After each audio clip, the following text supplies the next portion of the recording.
When do you know it is time to fire a client? That's the biggest question. And being able to fire a client is really, really important. So, in today's video, I'll dive a bit more into that and let you know my point of view on it and how to do it. So, let's dive into it. So, the biggest question is why? And being able to fire a client in a good way is equally as important as being able to acquire clients in a good way. And the core reason for us to even fire a client in the first place can be a couple of reasons. I will dive a bit more into that in this video. But before that, I want you to understand why it is that we do it in the first place. Let's say you have two clients, and one of these clients couldn't hit the target more perfectly in terms of a good partnership. And then you have the other clients who are horrible to work with. So let's imagine I'll just put my head over here. So you have two clients. Actually, you have three clients. So client one and client two and three. And the same goal for those clients is to get more meetings. They're in the same industry, same market, same everything. So it basically just comes down to giving them a good service and making sure that they're happy. So if we go over to the good client, they have great offers, they have great case studies, great energy, great long time value, profit margins, great meetings booked from your campaigns. And then you have the other clients who is horrible to work with. And why are they horrible to work with? They have bad offers, bad reputation, bad sales cycles, no case studies, bad results, low lifetime value, low amount of meetings booked from your campaigns because of all of this above. Oh, sorry. Um, and it's really, really important that the client has nailed down their offer before you're even starting campaigns. And we at our agency, sorry, help with offer creation and help our clients nail down that. But if you're not doing that, then basically it's not going to work that good, because if you don't know exactly what you're selling and what you're offering to your clients, then it's really hard to sell something that you don't know about. And having no case studies, then you're probably just working with a company that is too new. Um, and you really don't want to do that unless it's a startup. Then it's a completely different game.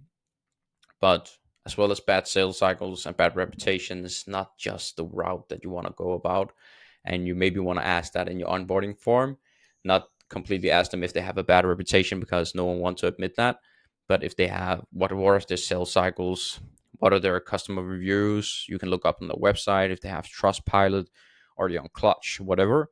You can find their information on there and ask for the lifetime value of a client, how much it is, what kind of results have they generated for other clients, all that stuff. So if you go back to client one, who is the great client, then you spend probably 4 hours a week on them and you get them great results. And it's just clicks. You have good communication. They don't ask too many questions. They trust you. They trust the process.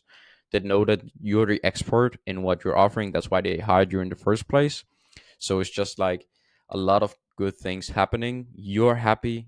They're happy. Everything just works and the results are really good. And that's the dream partnership that you have. And you really just want to keep these clients around. You probably also have them for a longer retention. And they will eventually give you referrals down the line, because when you're offering a good service, they are happy.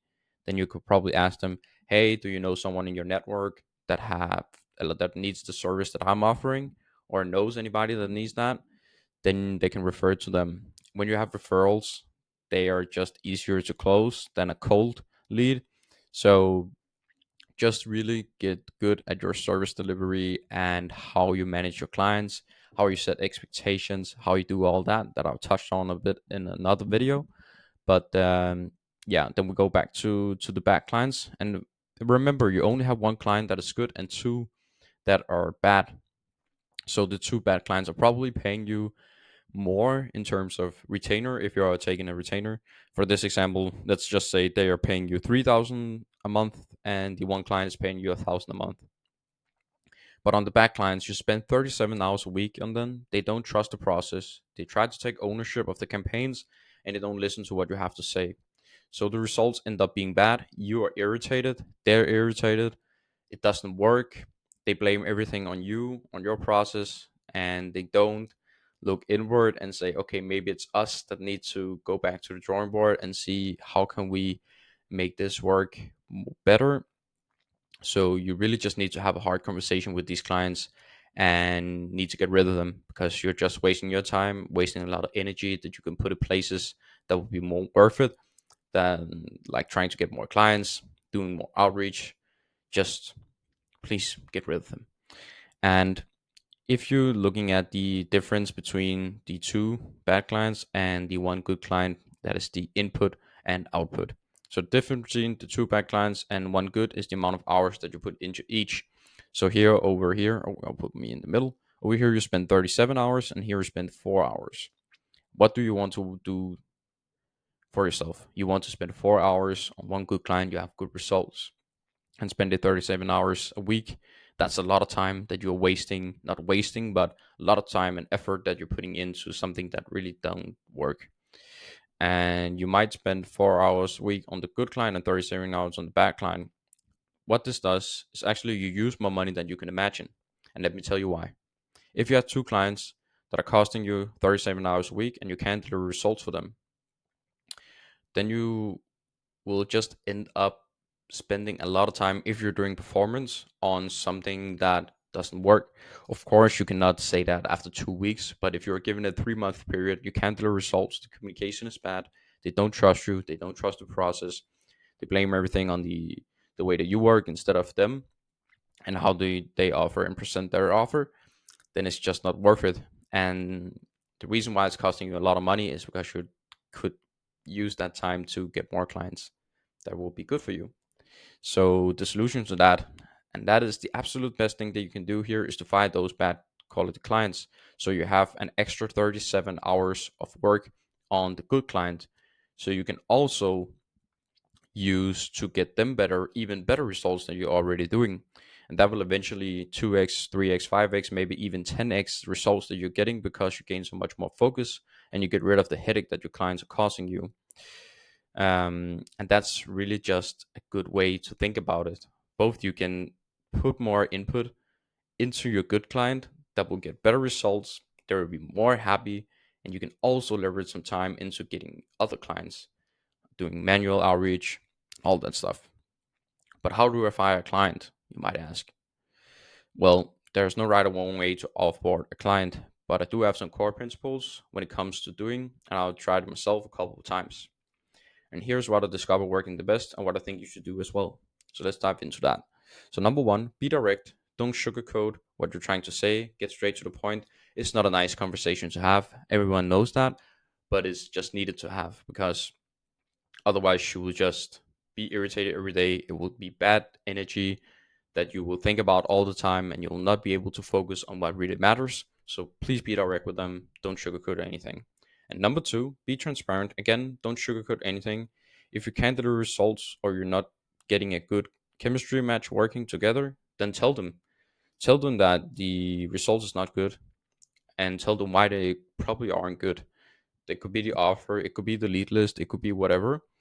And tell them that the chemistry is not working, don't like the way that they speak or they talk to you or they communicate, and they don't live up to the expectation that you guys have set.